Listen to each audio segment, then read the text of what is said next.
Hello friends, welcome back to this channel. दोस्तों, इस video के अंदर हम चर्चा करेंगे कि फ्यूचर ग्रुप क्या कर रहा है आजकल। फ्यूचर ग्रुप की आगे की प्लानिंग क्या है। एक खबर हाथ लगी है जिसके अंदर ये बताया गया है कि फ्यूचर ग्रुप अपने कुछ ऐसे स्टोर्स के साथ तैयारी कर रहा है रिवाइव करने के लिए जिनके ऊपर कर्जा कम है। ठीक है, इन्हीं के ऊपर हम चर्चा करेंगे।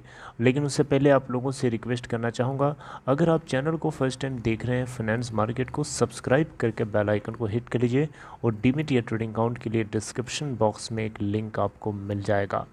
फ्यूचर ग्रुप के ऊपर हम बातचीत करने जा रहे हैं, तो आइए देखते हैं दोस्तों फ्यूचर ग्रुप को लेकर के जैसा कि आपको लेटेस्ट अपडेट पता है कि रिलायंस के साथ जो डील होनी थी वो रिलायंस ने इसे कॉल ऑफ कर दिया है। यहाँ पे खबर जो हाथ लगी है मिंट के आर्टिकल के अंतर्गत बताया गया है कि फ्यूचर ग्रुप जो है इसके एग्जिस्टिंग कुछ ऐसे बिजनेसेस हैं जिनके ऊपर कर्जा का बोझ कम है, जैसे कि future lifestyle, future consumer etcetera. इन सभी को रीबिल्ड करना चाहता है फ्यूचर ग्रुप, इसके ऊपर काम करने के लिए जुटना चाहता है।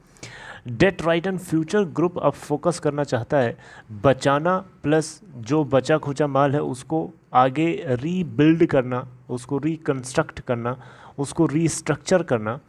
जैसे कि कुछ ब्रांड्स जैसे कि फ्यूचर लाइफस्टाइल फैशन, इसके अलावा फ्यूचर सप्लाई चेन सॉल्यूशंस, इसके अलावा future consumer and future enterprises limited. 24,713 crore रुपए के रिलायंस रिटेल वेंचर लिमिटेड के साथ डील के रिजेक्ट हो जाने के बाद फ्यूचर ग्रुप की तरफ से ये पहला ऐसा फैसला सोचा गया है। दोस्तों, आपको बताना चाहूँगा सिक्योर्ड क्रेडिटर्स की तरफ से इस डील को टर्न डाउन कर दिया गया था। फ्लैगशिप फर्म जो है फ्यूचर ग्रुप की वो है फ्यूचर रिटेल लिमिटेड, जिसके पास लगभग 18,000 करोड़ रुपए का कर्जा है बैंकों का। और बताया गया है कि ये बाउंड है कि कॉरपोरेट इंसॉल्वेंसी रेजोल्यूशन प्रोसेस इस कंपनी के खिलाफ शुरू किया जा सकता है एनसीएलटी मुंबई बेंच में।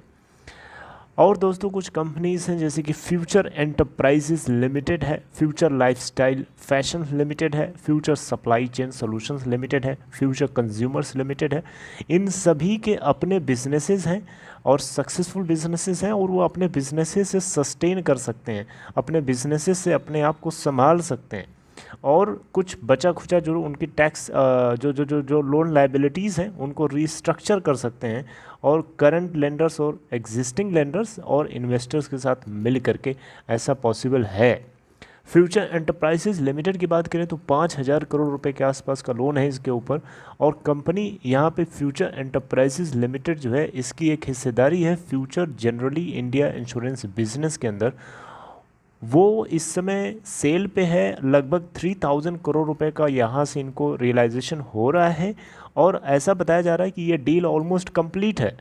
तो अगर ऐसा होता है तो 5,000 में से 3,000 करोड़ रुपए कर्जा तो कट गया इनका, 2,000 करोड़ रुपए का स्मॉल अमाउंट ऑफ कर्जा बचा इनका, जिसको FEL फर्दर अपने बिजनेसेस के साथ अप्स एंड डाउन्स करके इधर उधर करके मैनेज कर सकता है। FMCG company future consumer limited अगर हम देखें यहाँ पे तो इसके एसेट्स में अगर हम देखें तो 110 एकड़ फूड पार्क है इनका, कर्नाटका में तुमकुर करके कोई जगह है वहाँ पे, जिसको ये लिवरेज कर सकते हैं इस कंपनी को रीबिल्ड करने के लिए। मेरी बात समझ रहे हैं? तो ये इनके सामने खुला ऑप्शन है जहाँ पे ये अपने आप को, अपने पोर्टफोलियो को फिर से संभाल सकते हैं किशोर बियानी जी। रिलायंस इंडस्ट्रीज़ लिमिटेड की तरफ से सैटरडे को इन्फॉर्म किया गया, जैसा कि आपको पता है कि जो स्कीम ऑफ अरेंजमेंट था SOA जिसको बोलते हैं शॉर्ट में, कभी कभी लोग बहुत कंफ्यूज हो जाते हैं SOA का क्या मतलब है। स्कीम ऑफ अरेंजमेंट जो था, जो रिलायंस इंडस्ट्रीज़ लिमिटेड की तरफ से सैटरडे को कॉल ऑफ कर लिया गया, क्योंकि सिक्योर्ड क्रेडिटर्स की तरफ से इस डील को नहीं होने देने या वोटिंग जो सिक्योर्ड क्रेडिटर्स की जितनी नेसेसरी थी, जो मैंडेटरी थी, वो नहीं मिली। 75% की सिक्योर्ड क्रेडिटर्स की वोटिंग कम से कम आनी चाहिए थी, लेकिन नहीं आई। और जिसकी वजह से अब देखिए शेयर होल्डर्स और अनसिक्योर्ड क्रेडिटर्स ने तो ज़रूर यहाँ पे फेवर में वोटिंग किया, मोर देन 75% वोटिंग शेयर वहाँ से मिला हमें, लेकिन सिक्योर्ड क्रेडिटर्स ने इस पूरे मामले को गुड़गोबर कर दिया, जिसकी वजह से इस पूरे डील को कॉल ऑफ कर दिया रिलायंस इंडस्ट्रीज़ लिमिटेड ने अपने टर्मिनल से। बहरहाल दोस्तों, ये छोटी सी खबर थी जिसके ज़रिए मैंने आपको बताया कि किशोर बियानी जी फ्यूचर ग्रुप को कुछ कंपनीज़ के साथ फिर से चाहें तो रीबिल्ड कर सकते हैं, जिसके ऊपर उनका फोकस पूरा मुझे लग रहा है हो सकता है। अभी तो फ्यूचर एंटरप्राइजेज लिमिटेड के सामने इंसॉल्वेंसी रेजोल्यूशन प्रोसेस का खतरा मंडरा रहा है। अब देखते हैं, उसको लेकर के भी आपसे बातचीत करनी है।